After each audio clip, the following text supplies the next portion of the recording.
What is up, guys, and welcome back to another video. And today I want to talk about the whole Nvidia buying $5 billion worth of Intel and like what that means for gamers and mainly handheld gamers, because I think this is like the best news possible, and not because Intel and Nvidia are going to make better chips than AMD. I don't think it's that. For me, it's all about pushing the price down when there is competition. So if you guys remember the MSI Claw, that was purely Intel, didn't sell whatsoever. It was dead on arrival, and it was one of their big selling points was the fact that they were using an Intel APU, and it did not sell. No, I don't know anyone that freaking bought this thing. I don't know why you should. Windows is clunky still in the handheld, but we do have the ROG Ally Xbox coming out, and it should be fixing a lot of the issues with Windows. But that's not the point. The point is the fact that Nvidia bought $5 billion worth of Intel. So I firmly believe Nvidia did this so they can get into the x86 market. There are only three companies that have the license for that. One of them being Intel, AMD, and I forgot what the third one is known as. I don't know why they just didn't buy that company, to be honest. But now they can start making CPUs essentially for x86, and I think that's one of the big parts. And a caveat to that is also they're gonna have some obviously some Intel. Intel is an AIB creator, so I believe they are one of the few people that actually make their own chips. AMD makes it through TSM. I'm getting down the rabbit hole a little bit, but essentially I think there was a big move for them to get onto x86, and the byproduct of that is we're going to get a lot more competition in the handheld market and actually in the laptop market. For desktop PC gamers, this is really not going to be a big thing. But for people that are in the handhelds, and if you've been looking at the handheld market, this Xbox Ally X is going to be over $1,000, and I feel like a lot of that price they're asking for is the fact that AMD is the only one able to provide high powerful enough APUs for these small form factor devices. And now that Nvidia is getting in the game, I think we're going to see a lot more competitive pricing, and obviously better performance overall, just because of the sheer competition. Not saying that AMD is not doing a good performance job, because they clearly are. It's just the pricing is a little high, especially when you're thinking about the Strix Halo stuff. They haven't got that stuff. Yeah, well, actually, they are in some like GPD ones, but they're like $1,500 handhelds. I would never buy a $1,500 handheld. I'm probably gonna keep my OLED until it breaks, to be fair. And if it breaks, I'm gonna try to fix it. And if I can't fix it, then I'll upgrade. I think it's pretty cool that that there is gonna be some competition in the market. $5 billion they invested in it. I kind of told you what I think they want to do.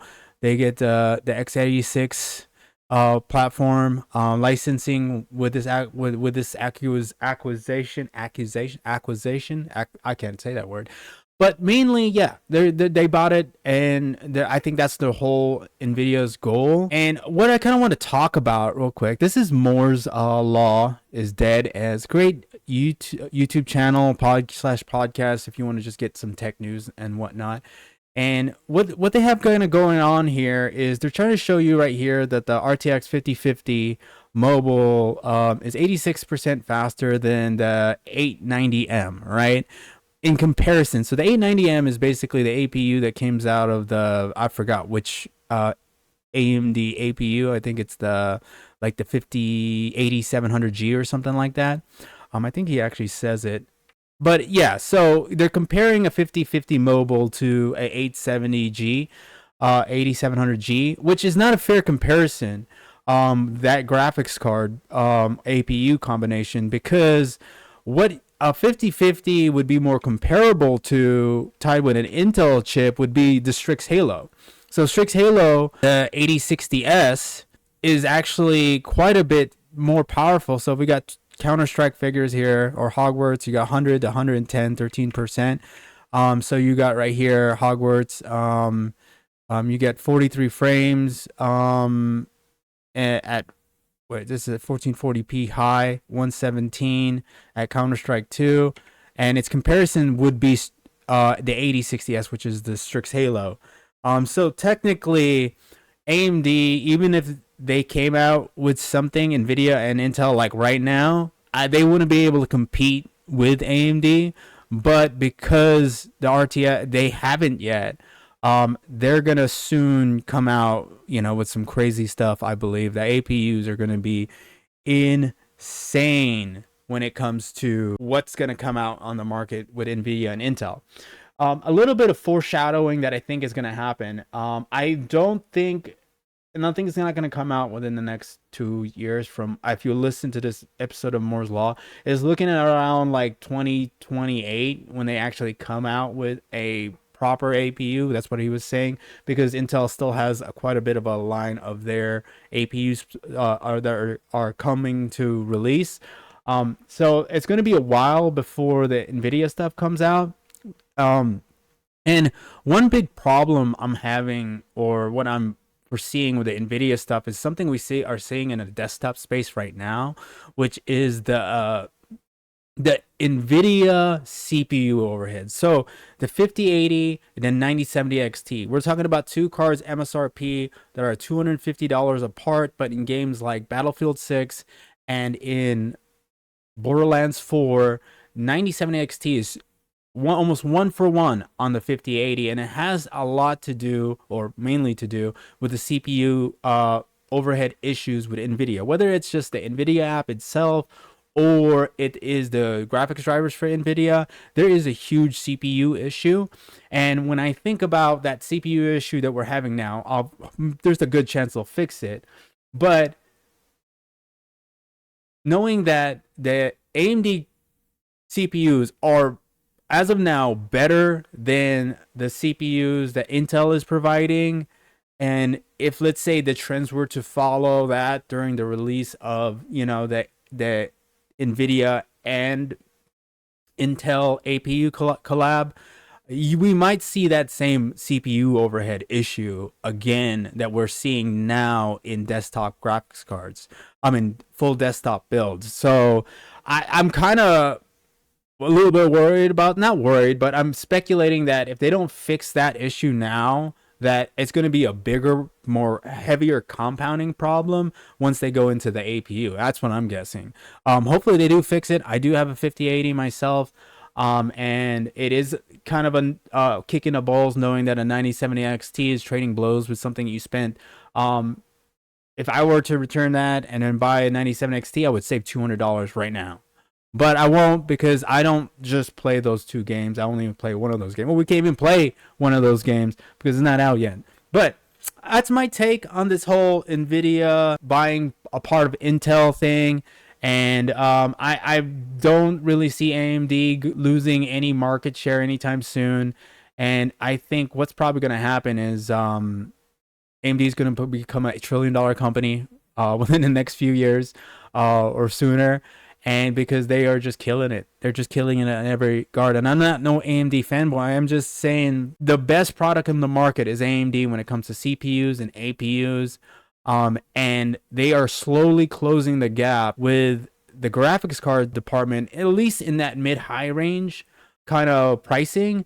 But if they keep moving on to this path, remember, their nodes are shrinking, meaning the chips are shrinking, meaning they can push more power, put more chiplets in there, and have even better graphics cards moving forward. I'm really excited for the refresh of the 9070 XT, maybe 9080 or 9090, whatever they're going to come out with next year. Just because I think it's going to be a huge competition with Nvidia, and hopefully Nvidia will start fixing their damn driver issues with my freaking monitor not turning on when my PC turns on, which is a huge headache. Maybe they can cut the bloatware. Maybe they will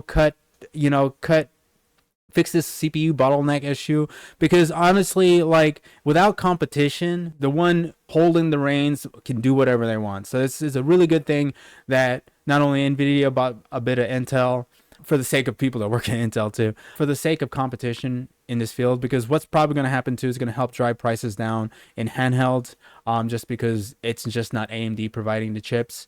And that we'll have options, and I would assume pretty good options for the most part. But I do know for a fact AMD is the best when it comes to running Linux so far. Linux is like, and AMD are just like two peas in a pod. And Nvidia and Intel, well, Intel is better, but then Nvidia cards don't work as well from my experience. So there's going to be a lot of hurdles if they're trying to get into that handheld market. Definitely the laptop market will be a much easier transition for them, but the handheld market, because I feel like SteamOS is not going anywhere just because it's super streamlined and there's so much support for it and people love it. And the more support we get on that, the less likely Windows will have a hold in the handheld market. And they're gonna lose this one if you ask me. As soon as, and I'm going off topic, as soon as they are able to fix some of the issues with some of the competitive shooters with their anti cheats and stuff, I feel like SteamOS is gonna really just close the gap within the next year and a half. But I thought this was super interesting. The fact that they're, that Nvidia freaking it's put $5 billion into Intel. I think it's going to be good for overall consumers. It's going to help to hopefully drive prices down and give us better tech for tomorrow. Even though I'm probably not going to upgrade until my Steam Deck OLED good and gone. Other than that, guys, hopefully you found this interesting. This is my take. I thought it was super interesting. I plan on doing more videos like this because I just, it's fun to me. And if you enjoy it too, please hit that like. If you haven't hit that subscribe, hit that subscribe. But other than that, this is Poppy. I'll catch you guys on the next one. I need to work on my outro. I need to work on it.